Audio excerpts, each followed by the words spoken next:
आज हम आपको एक ऐसी चीज के बारे में बताने वाले हैं जिसका आप रोज ही इस्तेमाल करते हैं, जिसके बिना हम लोग जी ही नहीं सकते, जिसके बिना लोगों का गुजारा नेक्स्ट टू इम्पॉसिबल है। जी हाँ, हम बात करने वाले हैं पैसों के बारे में, रुपए के बारे में। नाम सुनते ही कान खड़े हो गए हैं? कोई बात नहीं, ये दुनिया पैसों के पीछे तो भागती है, सबको पता है, शर्माने वाली कोई बात नहीं है। दोस्तों, आज हम आपको बताएंगे भारतीय रुपए के बारे में। क्या आपको पता है कि हमारे देश में पैसा या रुपया छपता कहाँ है? इसे छपने में कितना समय लगता है? कहां से रुपयों के लिए स्पेशल पेपर आता है? ऐसा क्यों नहीं होता कि देश की सरकार एक साथ बहुत सारा पैसा छापकर देशवासियों को दे दे? क्यों नहीं सबको अमीर बना देती है सरकार? सोचिए जरा, ये तो बहुत आसान काम है, लेकिन फिर भी दुनिया की कोई भी सरकार अपने लोगों को अमीर बना सकती है, उसके बावजूद वो वैसा नहीं करते। आखिर क्यों? दोस्तों, आप इस वीडियो को अंत तक जरूर देखिएगा, आपको इस वीडियो से बहुत जानकारी मिलने वाली है। तो चलिए बिना देर किए शुरू करते हैं आज का हमारा ये सुपर स्पेशल वीडियो।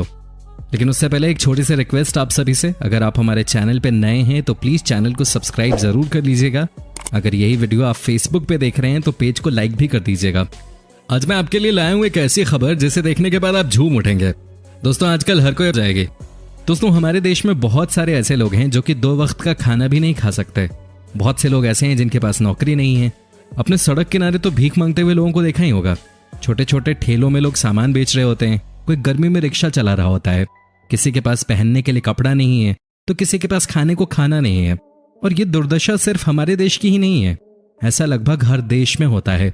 ऐसा नहीं है कि अमेरिका के लोग भीख नहीं मांगते।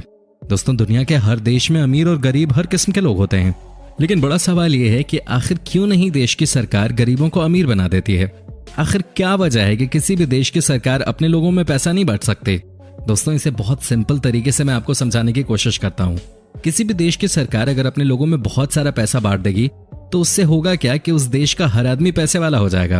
अब आप खुद ही सोचिए, अगर सरकार ने हर दूसरे इंसान को करोड़ों रुपए देने शुरू कर दिए तो देश में हर कोई करोड़पति बन जाएगा। और अगर हर इंसान ही करोड़पति हो जाए तो फिर ये काम धंधे कौन करेगा? जी हाँ, अगर छोटे से छोटा दुकानदार भी करोड़ों रुपए का मालिक है तो फिर उसे दुकान चलाने की जरूरत ही क्यों पड़ेगी? दूसरी बात यह भी है कि मानिए उसने दुकान लगा भी दी, उसके अकाउंट में 10 करोड़ पड़े हैं और उसे यह भी पता है कि उसकी दुकान पे जो लोग आ रहे हैं उनके पास भी करोड़ों रुपए हैं, तो फिर वो कोई सामान जो अभी 10 रुपए में आपको देता है, आपको 10 रुपए में क्यों देगा? जब उसके पास ऑलरेडी 10 करोड़ है तो उसके लिए 10 रुपए की क्या इंपॉर्टेंस है? हो सकता है कि आपको 10 रुपए की चीज 1000 रुपए में दे, क्योंकि आपको भी फर्क नहीं पड़ना, उसको भी फर्क नहीं पड़ना, क्योंकि सबको तो सरकार ने करोड़ों रुपए दे रखे हैं। अंत में हुआ क्या? जो चीज कभी 10 रुपए की थी वही चीज आज 1000 रुपए की हो गई। इसका मतलब यह है कि आपके देश के रुपए की वैल्यू अचानक ही नीचे गिर गई। ऐसे में आपका देश भी चारों खाने चित्त होकर गिरना तय है। ये गलती कह लीजिए या होशियारी कह लीजिए, ये चीज दुनिया का एक देश कर चुका है। जी हाँ दोस्तों, अफ्रीकी देश है जिम्बाब्वे, आपने सुना होगा उसके बारे में। उसने ये गलती 2006 में की थी। वहां के प्रेसिडेंट ने अपने लोगों को दिल खोल के पैसे बांटे थे। अंत में क्या हुआ? जिम्बाब्वे की करेंसी इतनी नीचे चली गई कि आज एक भारतीय रुपया जिम्बाब्वे के 1000 रुपयों के बराबर है। आपको बताएं कि आज भी ये देश उस गलती से नहीं उबर पाया है। यहाँ के लोग आज भी बहुत गरीबी में जी रहे हैं। एक और जो वजह है कि आखिर सरकार बहुत सारा पैसा छापकर हम सब में क्यों नहीं बांट देती, उसका सीधा उत्तर यह है कि अगर किसी भी मुल्क की सरकार ने यह गलती की तो उस देश को बर्बाद होने से कोई नहीं बचा सकता। जी हाँ, आप खुद ही समझिए, आपके पास भी करोड़ों रुपए हैं, जो इस देश में रिक्शा चला रहा है उसके पास भी करोड़ों रुपए हैं, हर इंसान करोड़पति है। ऐसे में रिक्शा चलाएगा कौन? ऐसे में कौन आपके घरों से कूड़ा लेके जाएगा? कौन आपके लिए खाना बनाएगा? कौन आपकी गाड़ी में पेट्रोल डालेगा? दोस्तों, इसे आप दूसरे तरीके से मत सोचना कि सरकार लोगों को नौकर बनाकर रखती है और इसलिए गरीबी फैला रही है। जी नहीं, ऐसा कुछ भी नहीं है। हर देश में हर कोई एक जैसा हो ही नहीं सकता। अगर हर कोई पैसे वाला ही होगा तो फिर बेसिक लेवल पे देश के लिए काम कौन करेगा? इंटरनेशनल मार्केट में उस देश की करेंसी इतनी नीचे चली जाएगी कि उसे उठाना नेक्स्ट टू इम्पॉसिबल हो जाएगा। ये पॉसिबल ही नहीं है, क्योंकि हर देश की सरकार को ये देखना होता है कि उसके पास कितने लोग हैं, किस सामान की डिमांड क्या है और बजट कितना है। अगर सरकार ऐसे ही पैसे बांटने लग जाए तो फिर पैसों की क्या कीमत रह जाएगी? दोस्तों, आई होप कि जो मैं आपको समझाना चाह रहा हूँ वो आप समझ रहे होंगे। आप इसके बारे में कमेंट करके भी बता सकते हैं। वैसे भी आप सबके कमेंट्स का हमें इंतजार रहता है। अब दोस्तों, आपके पसंदीदा टॉपिक पे आते हैं, और वो है कि आखिर नोट कहाँ छपता है? वो कौन सी जगह है जहाँ छापे जाते हैं भारतीय रुपए? क्या पैसे भी वही तैयार होते हैं या उसके लिए कोई अलग जगह है? आज हम आपको देंगे पूरी जानकारी।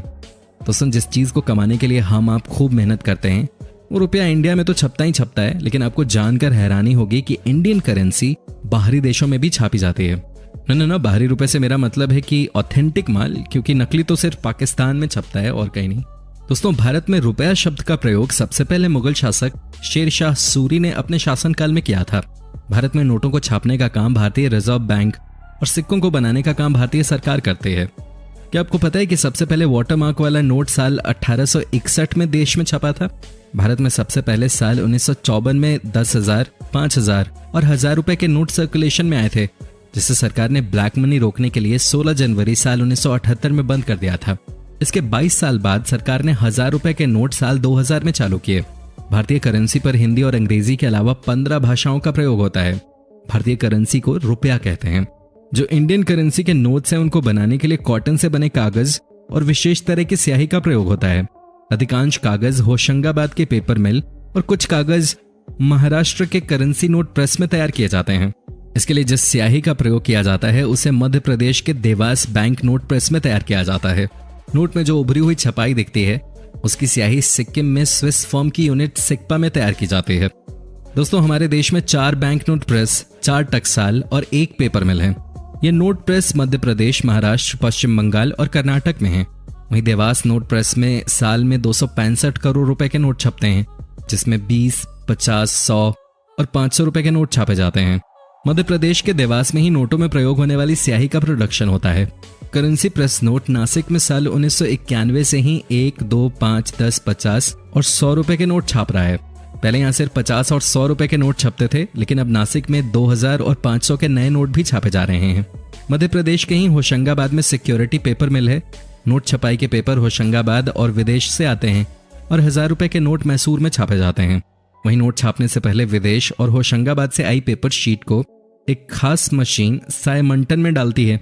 इसके बाद एक अन्य मशीन जिसे इंटाब्यू कहा जाता है, उससे कलर किया जाता है, जिसके बाद पेपर शीट पे नोट छप जाते हैं। इस प्रक्रिया के बाद अच्छे और खराब नोट अलग अलग किए जाते हैं। एक पेपर शीट में करीब 32 से 48 नोट होते हैं। नोट छाटने के बाद उस पर चमकीली स्याही से संख्या मुद्रित की जाती है। दोस्तों, अब यह भी जानना जरूरी है कि आखिर सिक्के कहाँ ढाले जाते हैं, उन्हें तैयार कैसे किया जाता है। लेकिन सबसे पहले इनका इतिहास जानते हैं। दोस्तों, मुद्राओं का सर्वप्रथम निर्माण संभवतः ईसा पूर्व 8वीं शताब्दी में लघु एशिया के लिडिया प्रदेश में हुआ। लगभग इसी काल में इनका चलन चीन में आरंभ हुआ और वहां से इनकी प्रथा जापान और कोरिया में फैली। निश्चित रूप से यह कहना कठिन है कि भारत में इनका निर्माण कब प्रारंभ हुआ, हालांकि 4वीं शताब्दी ईसा पूर्व में अवश्य हो गया होगा। दोस्तों, सिक्के ढालने का या यूं कहें कि सिक्के बनाने का एकमात्र अधिकार भारत सरकार को है। सिक्का निर्माण का दायित्व समय समय पर यथा संशोधित सिक्का निर्माण अधिनियम 1906 के अनुसार भारत सरकार का है। विभिन्न मूल्य वर्ग के सिक्कों का सैंपल तैयार करने और उनकी ढलाई करने का दायित्व भी भारत सरकार का है। सिक्कों की ढलाई भारत सरकार के 4 टकसालों, जिसमें मुंबई, कोलकाता का अलीपुर, हैदराबाद का सैफाबाद, हैदराबाद का ही चेरियापल्ली और दिल्ली से लगे नोएडा में की जाती है। भारतीय रिजर्व बैंक अधिनियम के अनुसार परिचालन के लिए सिक्के भारतीय रिजर्व बैंक के माध्यम से जारी किए जाते हैं। अगर कभी भारतीय मुद्रा की बात होती है तो सबसे पहले हम उसकी तुलना डॉलर से करते हैं, जो कि सही भी है। डॉलर एक ग्लोबल करेंसी है जिसकी मांग हर देश में है। भारतीय मुद्रा रुपया डॉलर के मुकाबले कमजोर रहता है। वर्तमान में $1 की कीमत 73 रुपए के आसपास है, पर दुनिया के कुछ ऐसे देश भी हैं जहां भारतीय रुपए की कीमत बहुत ज्यादा है। ऐसे देशों में आप बेहद कम खर्च में विदेश यात्रा भी कर सकते हैं, मनचाही शॉपिंग कर सकते हैं और एक अच्छी खासी ट्रिप एंजॉय कर सकते हैं। तो आइए हम आपको बता देते हैं उन देशों के बारे में जहां भारतीय रुपया बहुत मजबूत है। जापान। जी हाँ, इसे सुनकर आपको थोड़ा सा आश्चर्य हुआ होगा कि आखिर दुनिया की दूसरी सबसे बड़ी अर्थव्यवस्था जापान की मुद्रा भारतीय रुपए के मुकाबले कम है, पर यह सच है। अगर आप तकनीक, आधुनिकता, इतिहास और प्रकृति से नजदीक से रूबरू होना चाहते हैं तो आप जापान की यात्रा कर सकते हैं। जापान में एक भारतीय रुपए की कीमत लगभग 1.5 येन है। बाली, जावा, सुमात्रा जैसे तमाम सुंदर द्वीपों वाला देश इंडोनेशिया बहुत खूबसूरत है। यहाँ भी भारतीय रुपए के चलवे हैं। हर साल लाखों भारतीय इंडोनेशिया घूमने के लिए आते हैं। आप भी बेहद कम पैसों में इंडोनेशिया की यात्रा कर सकते हैं। इंडोनेशिया में एक भारतीय रुपए की कीमत 205 इंडोनेशियाई रुपए है। रुपए की मजबूती आपको इंडोनेशिया की यात्रा का खर्चा कम करवा देती है और आप इस देश में खूब मस्ती कर सकते हैं।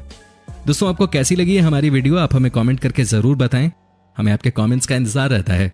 साथ ही दोस्तों, अगर आप हमारे चैनल पर नए हैं तो प्लीज चैनल को सब्सक्राइब जरूर कर लीजिएगा। अगर यही वीडियो आप फेसबुक पे देख रहे हैं तो पेज को लाइक भी कर दीजिएगा।